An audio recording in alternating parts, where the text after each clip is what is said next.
আসসালামু আলাইকুম। আজকে তোমাদের জন্য grammar basic all class part 3 নিয়ে আসলাম এবং এখানে আমরা কি শিখব? কেস শিখব, পার্টস অফ স্পিচ শিখব। শুধুমাত্র এই দুইটা। আজকের এই ক্লাসটি করলে মোটামুটি তোমার এডুকেশন প্রশ্নে যেগুলো জানা প্রয়োজন ইনশাআল্লাহ আজকে ক্লাসটি করবা। কেস এবং পার্টস অফ স্পিচ পানি পানি করে দেব। এক কথাই শেষ।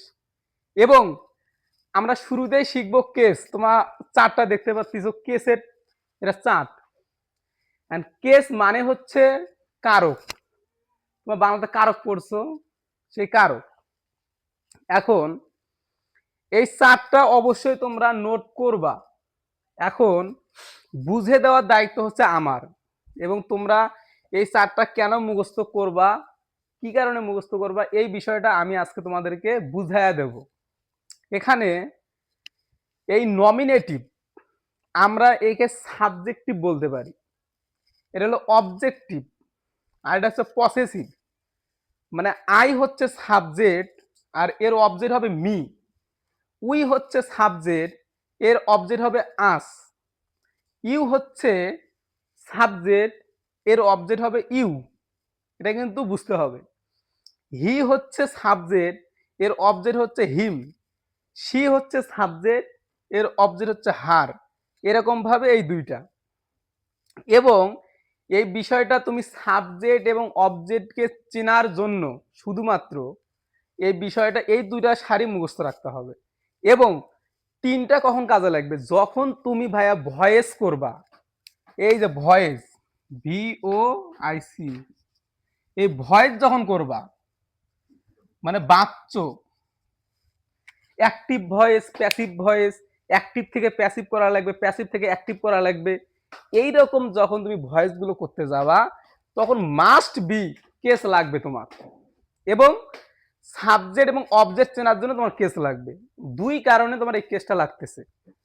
তোমরা যারা 9-10-এ পড়তেছো তাদের অবশ্যই চেঞ্জিং সেন্টেন্স আছে এবং ওখানে লেখা থাকে যে একটা সেন্টেন্স দেয়া আছে অ্যাক্টিভ করা লাগবে, মানে প্যাসিভ দেয়া আছে অ্যাক্টিভ করা লাগবে। অনেক জায়গায় অ্যাক্টিভ দেয়া আছে প্যাসিভ করা লাগবে, প্যাসিভ থেকে অ্যাক্টিভ। এই কারণে এই কেসের চার্ট আমাদের মুখস্থ রাখতে হবে। কেস নিয়ে বিস্তারিত আলোচনা করব না, এতটুকুই এনাফ যে তুমি এই চার্টটা মুখস্থ রাখবা এবং এইগুলো মুখস্থ করতে হবে সুন্দরভাবে। তাহলে তুমি ভয়েস পারবা এবং তুমি সাবজেক্ট অবজেক্ট সহজে শিখতে পারবা। এখন আমরা কেস মোটামুটি এতটুকুই, আলোচনা শেষ। পার্টস অফ স্পিচ আছে। পার্টস অফ স্পিচ নিয়ে কি বলবো ভাইয়া, এটা নিয়ে ক্লাস করতে গেলে অনেক হিউজ পরিমাণে আলোচনা আছে। আমি আলোচনা করব শুধুমাত্র দশম শ্রেণী পর্যন্ত যতটুকু প্রয়োজন ততটুকু করব। এবং শুধু পার্টস অফ স্পিচ নিয়েই আমি কিছু ক্লাস নিব, ওইগুলো তোমরা বিস্তারিত যাদের আগ্রহ আছে অবশ্যই দেখবা। আজকে শিখাবো সংক্ষিপ্তভাবে, যেটা না জানলেই নয় এতটুকু শিখবো। এখন আর পার্টস অফ স্পিচ শিখবো। অবশ্যই তোমার নোট করবা এবং আমরা অতি শীঘ্রই তোমাদের জন্য PDF আকারে এইগুলো আমরা দেওয়ার চেষ্টা করব। সেই কাজ আমাদের চলমান। প্রত্যেকটা ভিডিওর নিচে অবশ্যই তোমরা লিঙ্ক পাবা এবং সেখানে PDF আকারে যা যা পড়াইছি সব থাকবে। তোমাদের লিমন ভাইয়া এটা নিয়ে অনেক প্ল্যান প্রোগ্রাম করতেছে, অতি শীঘ্রই পাবা। এন্ড পার্টস অফ স্পিচ মোট 8 প্রকার। এটা আগে লিখবো, সবাই লিখো। মার্গার তো লিখতেছে না। পার্টস অফ স্পিচ মোট 8 প্রকার।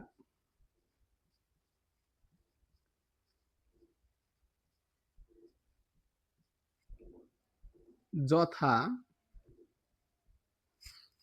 তোমার দেখো, নাউন, 2 নাম্বার হচ্ছে প্রোনাউন,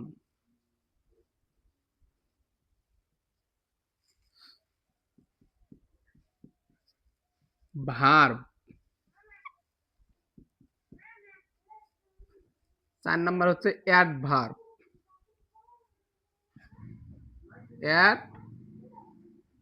অ্যাডভার্ব। 5 নাম্বার হচ্ছে অ্যাডজেক্টিভ।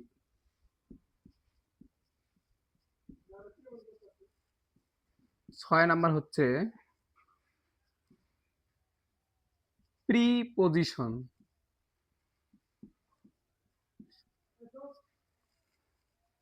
7 নাম্বার হচ্ছে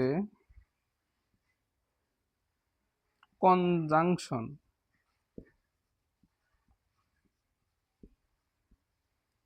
এবং 8 নাম্বার হচ্ছে তোমাদের ইন্টারজাকশন।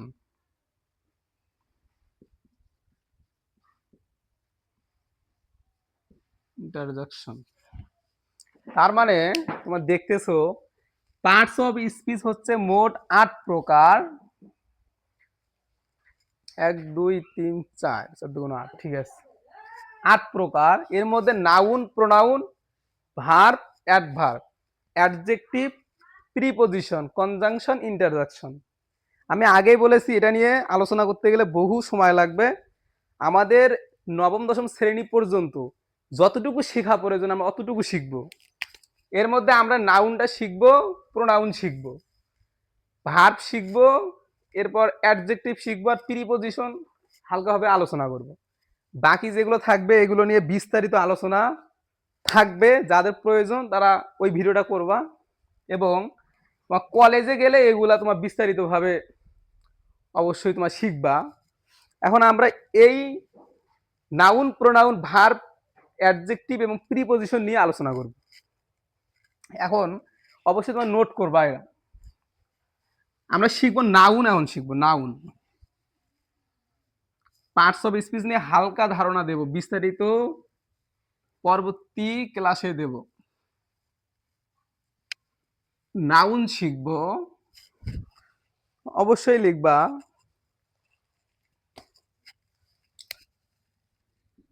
নাউন।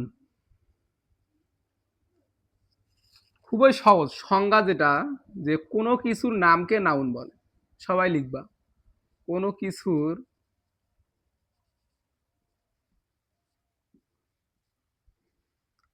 নামকে নাউন বলে। যেমন আমার নাম লিখলাম রাসেল, তারপর মনে করছো তোমাদের লিমন ভাইয়া, তারপর একটা মেয়ের নাম দিচ্ছি রাশমিকা, তারপর নদী, ইটিসি। তার মানে দেখো, নাউন কোনো কিছুর নামকে নাউন বলে। তোমাদের নাম হতে পারে, তোমার বন্ধুর নাম হতে পারে, এর নামকেই নাউন বলে। রাসেল, লিমন, রাশমিকা, নদী, ইটিসি। আর প্রোনাউন শিখবো আমরা। দেখো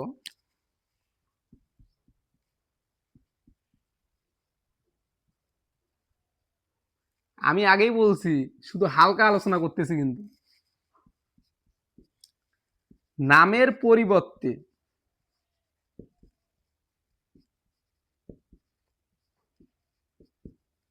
যাহা ব্যবহৃত হবে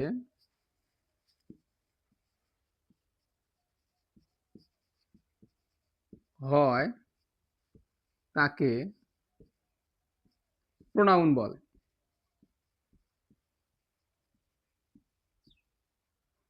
যেমন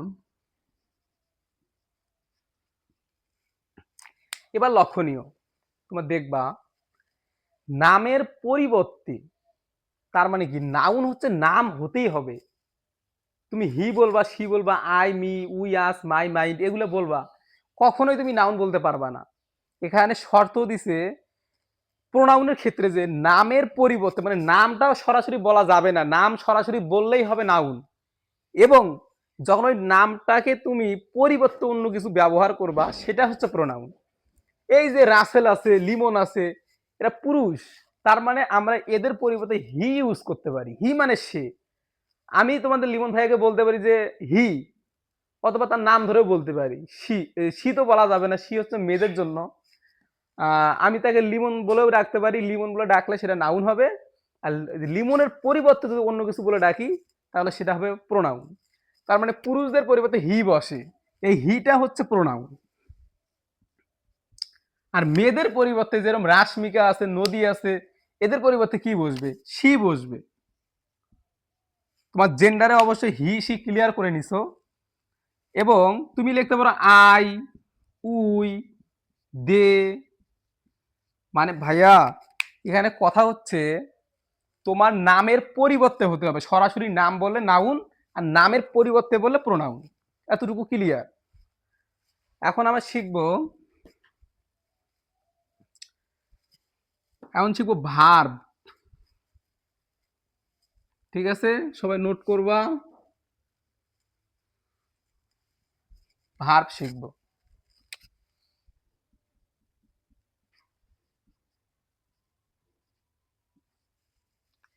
সংজ্ঞাটা দেখো, যা দ্বারা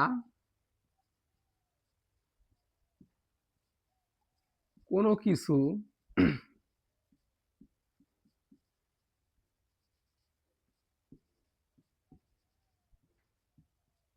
হওয়া, যাওয়া, করা, অর্থাৎ কাজ করা বোঝায়, বোঝায় তাকে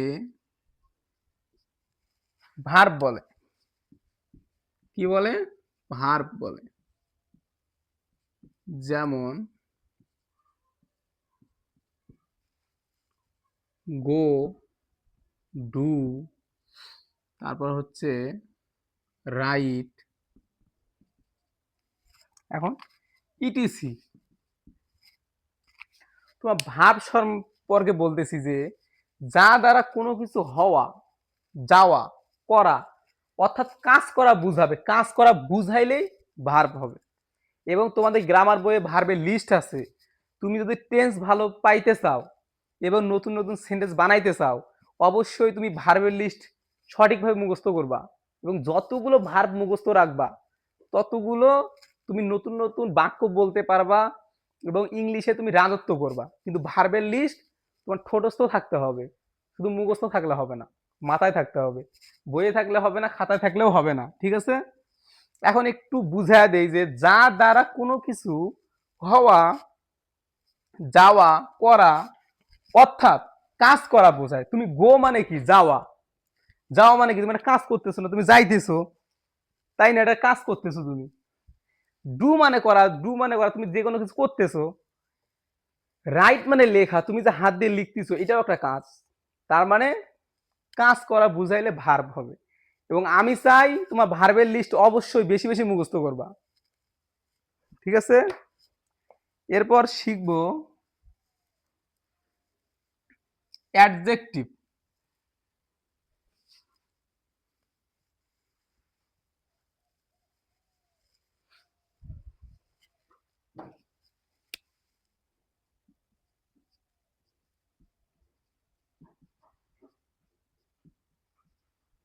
অ্যাডজেক্টিভ তাহলে কি শিখবো? অ্যাডজেক্টিভ এটা কি হবে?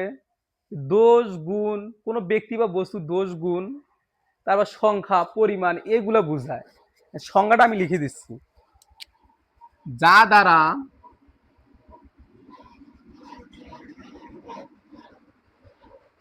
কোনো ব্যক্তি বা বস্তুর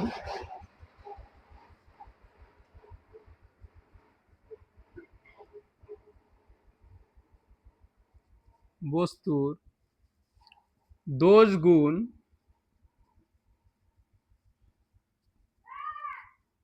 পরিমাণ, সংখ্যা বোঝায় তাকে অ্যাডজেক্টিভ বলে।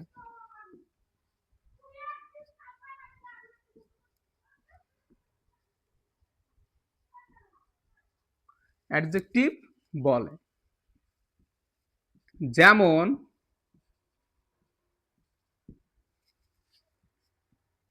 দিলাম the girl is very nice.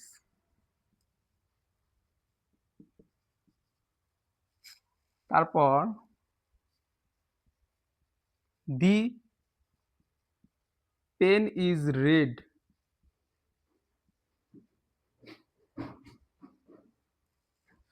তারপর the boy is very bad. Very bad. এরপর দিলাম মনে করো হি ইজ 30 years old। তুমি দেখো এগুলো হচ্ছে বাক্য। এই বাক্যের মধ্যে এই যে দেখো নাইস, নাইস মানে কি সুন্দর, মানে অ্যাডজেক্টিভ মানে হচ্ছে কোনো ব্যক্তি অথবা বস্তুর দোষ গুণ পরিমাণ সংখ্যা এগুলো বুঝাবে। এই যে গাল, এই ওয়ার্ডটা তারা কি বুঝাইতেছে যে এই মেয়েটি হচ্ছে সুন্দর, মানে তার একটা ভালো গুণ প্রকাশিত হচ্ছে, তার মানে গুণ, এই নাইসটা হবে adjective. This pen is red মানে পেনটা হচ্ছে লাল, এইটা তার একটা মানে দোষ অথবা গুণ, তুমি যে মানে যেটাই বলো না কেন এইটা হচ্ছে অ্যাডজেক্টিভ। তারপর দি বয় মানে বালকটি অথবা ছেলেটি হচ্ছে ব্যাড মানে খারাপ। তাহলে কি এইটা কিন্তু বোঝানোর জন্য ভাইয়া এই ব্যাড লিখছি। এখন এটা একটা দোষ, এই দোষ হলে কি হবে, এটা অ্যাডজেক্টিভ।